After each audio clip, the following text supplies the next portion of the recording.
আসসালামু আলাইকুম। ৪৯তম BCS special রসায়ন প্রিলিমিনারি প্রিপারেশনে আপনাদের সকলকে স্বাগতম জানাচ্ছি। আমি কাজী আমজাদ।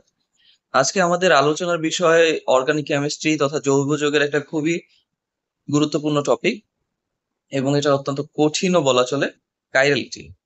কাইরালিটি হচ্ছে অণুর ত্রিমাত্রিক ধারণা বা 3D ডাইমেনশন নিয়ে আলোচনা করা হয়। আমরা জানি যে আইসোমারিজম, যেটা আমরা বলে থাকি যে একই আণবিক সংকেত কিন্তু ভিন্ন গাঠনিক সংকেত। এই ধরনের যে পরমাণুগুলো থাকে, এই অণুগুলো থাকে, এই অণুগুলোর মধ্যে আমরা আইসোমারিজম দেখতে পাই। এবং কাইরালিটি আইসোমারিজমের সাথে সম্পর্কিত একটা বিষয়। আহ এটা হচ্ছে যে যখন কাইরাল অণুর দর্পণ প্রতিবিম্বের সাথে নন সুপার ইম্পোজেবল সম্পর্ক থাকে, যেমনটা মানুষের ডান হাত এবং বাম হাতের মধ্যে থাকে। আমরা যদি ডান হাত এবং বাম হাতে দিয়ে লক্ষ্য করি, দুইটা হাতে 5টি করে আঙ্গুল থাকে, কিন্তু আপনি চাইলেই কিন্তু ডান আঙ্গুলটা থাকে ডান দিকে, মানে বৃদ্ধাঙ্গুলটা, আর বাম হাতের বৃদ্ধাঙ্গুলটা থাকে বাম দিকে। অর্থাৎ এটাকে একটা একটার উপর আপনি প্রতিস্থাপন করলে দেখবেন যে একটা একটার সাথে মিলবে না, কিন্তু আয়নার দিকে যখন ধরবেন তখন একই রকম মনে হবে। তো কাইরাল লিটির ক্ষেত্রে আমাদের সবচেয়ে গুরুত্বপূর্ণ যে বিষয়টা মাথায় রাখতে হবে সেটা হচ্ছে আহ, যে কাইরাল কার্বনটা আছে সেটা। কাইরাল কার্বন কাকে বলে?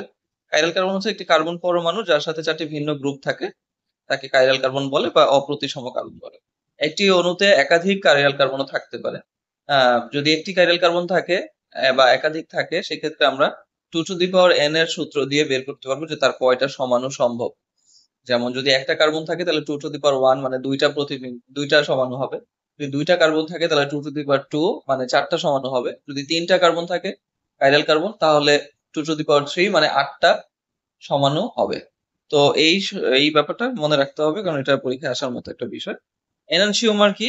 এনানসিওমার হচ্ছে যে যে দুইটা একটা আরেকটার দর্পণ প্রতিবিম্ব, তাদের একটা আরেকটাকে এনানসিওমার বলে। দুইটা সমাণু যদি একটা আরেকটার দর্পণ প্রতিবিম্ব হয় তাদের থেকে এনানসিওমার বলে।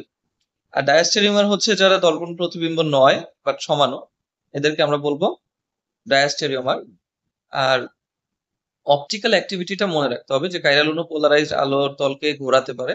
আহ কিছু আছে ডান দিকে ঘোরায়, কিছু আছে বাম দিকে ঘোরায়। ডান দিকে যেটা সেটা ডেক্সট্রো রোটারি, আর বাম দিকে ঘোরায় তারা লেভো রোটারি। ডেক্সট্রোকে আমরা ডি দ্বারা প্রকাশ করি, আর বাম দিকেরটাকে আমরা এল দ্বারা প্রকাশ করি। তো এটা সহজে মনে রাখার জন্য আপনারা এটা ভাবতে পারেন যে ডান মানে ডি, আর বাম মানে হচ্ছে লেফট মানে এল, ডেক্সট্রো আর লেভো রোটারি। রেজিমিক মিশ্রণ কি? যদি দুইটা সেম পরিমাণের এনানসিওমার নিয়ে আহ একসাথে মেলানো হয় তাহলে সেটাকে আমরা রেজিমিক মিশ্রণ বলি, সেটা হবে অপটিক্যালি নিষ্ক্রিয়।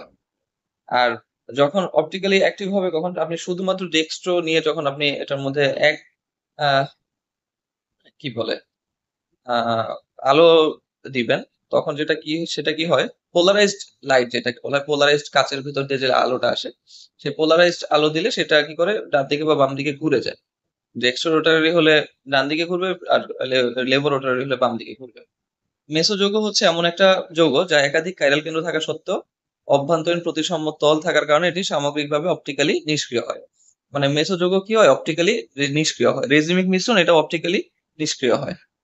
কঠিন এমসিকিউর জন্য আমরা কি কি মাথায় রাখবো? কাইরালিটির শর্ত, মেসো যৌগ বনাম রেজিমিক মিশ্রণ, আর স্টেরিওআইসোমারের সংখ্যা, 2n এর যে সংখ্যা সূত্রটা বললাম, আরএস কনফিগারেশন, ভৌত ধর্ম, আর পোলারিমিটার। পোলারিমিটার কি? পোলারিমিটার হচ্ছে যেটা দিয়ে অপটিক্যালি সক্রিয় কিনা সেটা নির্ণয় করা হয়। এরপরে আসবো এমসিকিউ প্র্যাকটিসে। এমসিকিউ তে আছে কাইরালিটি বলতে কি বোঝায়? একটি অণুর নন সুপার ইম্পসিবল দর্পণ প্রতিবিম্ব থাকাকে আমরা কাইরালিটি বলি। আহ নিচের কোনটি কাইরাল অণুর বৈশিষ্ট্য? একটি এটি একটি কার্বন প্রতিসম অপ্রতিসম কার্বন পরমাণু ধারণ করে, যেটা সেটাই হচ্ছে কাইরাল অণু। অপ্রতিসম কার্বন কি? যার 4 হাতে 4টা ভিন্ন মূলক থাকে, পরমাণু। 3 নম্বর প্রশ্নে আছে একটি অপ্রতিসম কার্বন কি? একটি কার্বন যার 4 হাতে 4টি ভিন্ন গ্রুপ যুক্ত। সঠিক উত্তর ক। 4 নম্বর এমসিকিউতে আছে একটি কাইরাল অণুতে কি বলা হয়? কাইরাল অণুকে কি বলা হয়? অপটিক্যালি সক্রিয় যৌগ। 5 নম্বর আছে দুটি এনানসিওমার মধ্যে সম্পর্ক কি? এরা নন সুপার ইম্পসিবল দর্পণ প্রতিবিম্ব, মানে তারা একটা একটার দর্পণ প্রতিবিম্ব কিন্তু সুপার ইম্পসিবল না। 6 নম্বর প্রশ্ন, রেজিমিক মিশ্রণ কি?